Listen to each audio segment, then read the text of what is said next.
Over countless millennia, life has flourished on our planet, evolving into an astonishing array of shapes and sizes. Yet, for all its beauty and wonder, the natural world can also be a cruel and unforgiving place.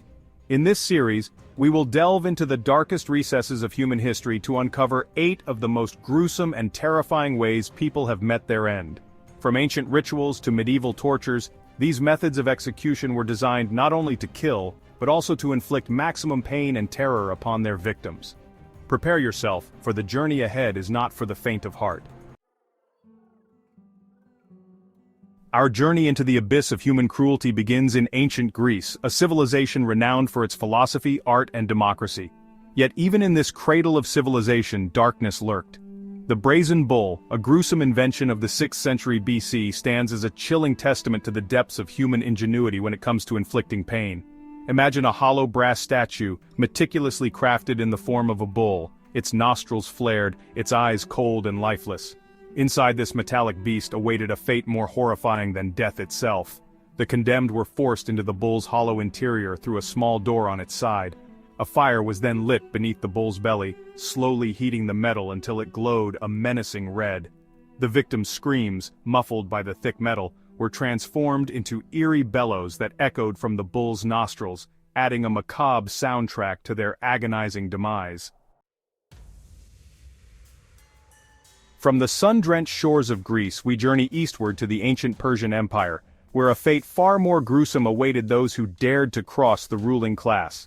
Scaphism, also known as the boats, was a method of execution so horrific, so utterly inhumane that even today, it sends shivers down the spine. Imagine being stripped naked and forcibly bound within 2 narrow shallow boats, your head and limbs protruding from their confines. You are then force-fed a mixture of milk and honey, your stomach distended and rebelling against the unwelcome intrusion.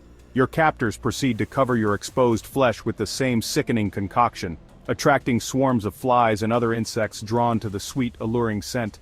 Days turn into nights as you lie helpless, your body baking under the unrelenting sun, your skin blistering and cracking, a living feast for the relentless insects.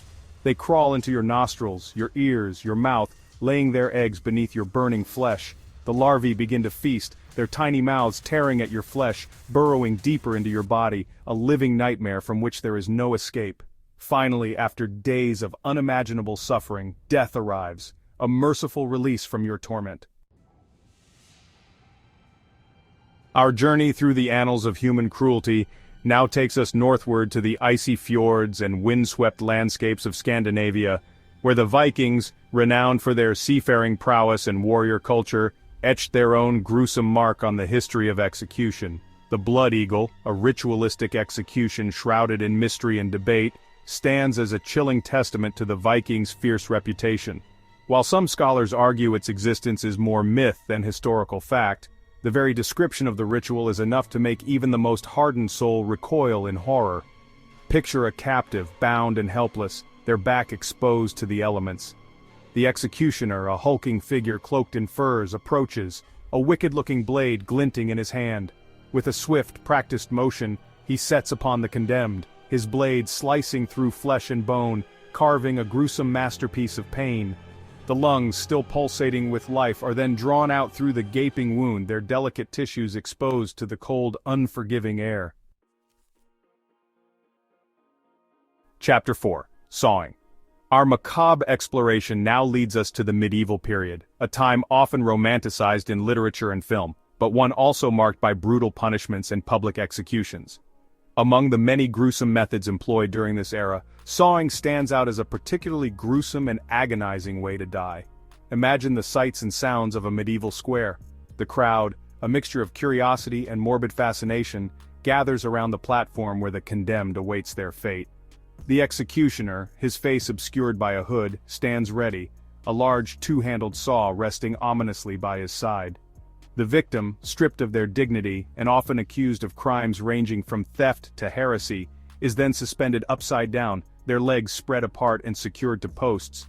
The saw, its teeth designed to tear through flesh and bone, is drawn back and forth across the victim's body, the sound of grinding bone, a macabre counterpoint to the crowd's hushed whispers. The inverted position ensured that blood flowed to the head, prolonging consciousness and maximizing the victim's suffering. Chapter 5. Lingchi. Our unsettling journey through the history of capital punishment now takes us to ancient China, where a method of execution known as Lingchi, often translated as death by 1,000 cuts, awaited those deemed enemies of the state. This method, designed to inflict maximum pain and humiliation, stands as a chilling testament to the human capacity for cruelty. Imagine being condemned to death by Lingchi, a sentence that transcended the realm of mere execution and entered the realm of prolonged torture.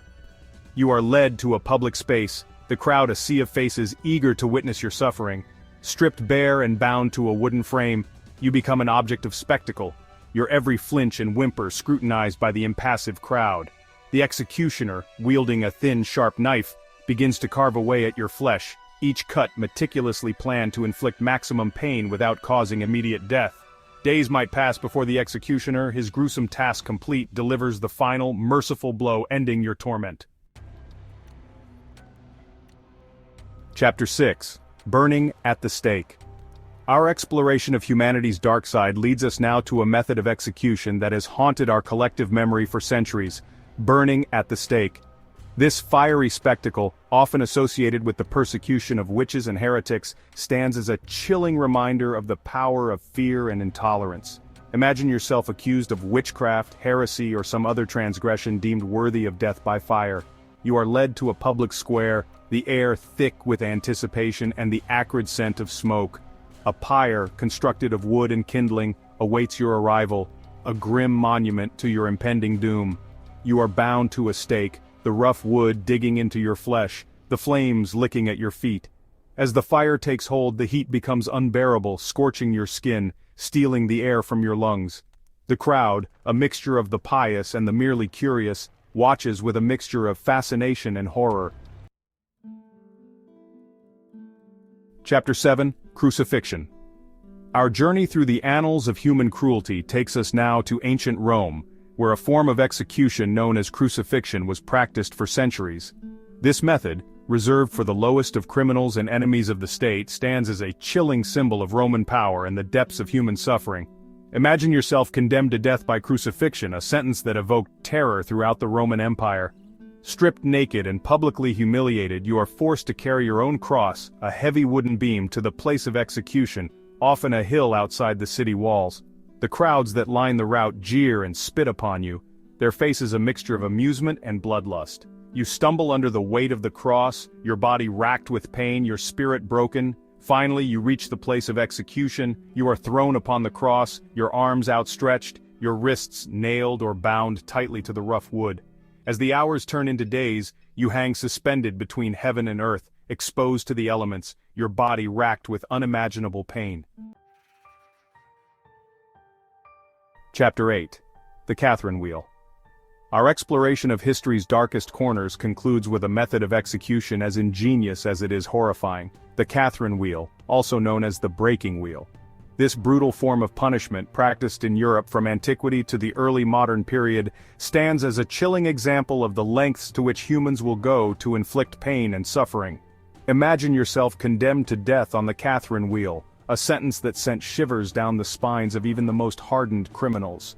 You are led to the public square, the focal point of which is a large wooden wheel, its spokes resembling the arms of some monstrous macabre spider.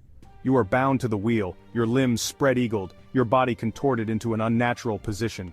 The executioner, wielding a heavy iron bar, circles you, his face impassive, his movements deliberate and measured. With each swing of the bar, your bones snap and shatter, the sound echoing through the square, a sickening symphony of pain. Your broken and bleeding body is then hoisted atop a pole or wheel, left to die a slow and agonizing death from exposure, dehydration, or the mercy of a passing bird or beast. As we conclude our journey through the darkest recesses of human history, we are left with a profound sense of unease. The methods of execution we have explored serve as chilling reminders of the capacity for cruelty that lies within our species. It is a legacy we cannot ignore, for it reminds us that the darkness we have witnessed is not confined to the past.